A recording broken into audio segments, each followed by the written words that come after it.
মানুষের কথা বলবো না, আমি ভীষণ রকম পশু-পাখি প্রেমী। আমি অবলাদের কষ্ট দেখতে পারি না। কিন্তু তার মানে এই না আমি যখনই ওদের কিছু খাওয়াই বা আদর করি সবকিছুই সোশ্যাল মিডিয়াতে দেখাই। আসলে এই জিনিসগুলো না তোমার ভেতর থেকে আসা দরকার। কেউ বলে বা কেউ তোমাকে জোর করে এই জিনিসগুলো করাতে পারবে না।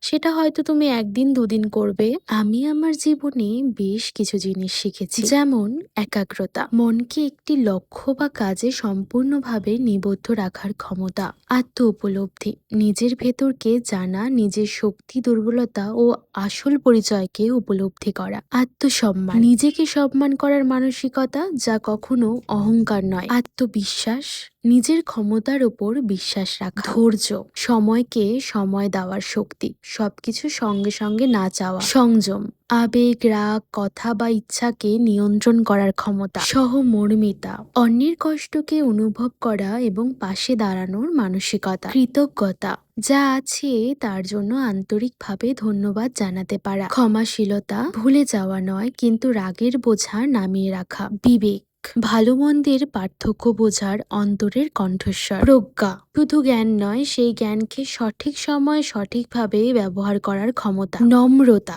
বড় হয়েও বিনয়ী থাকা। আজ এই পর্যন্তই থাক। এদিকে আমার মা লক্ষ্মীর পুজো শেষ। সবাই খুব ভালো থেকো।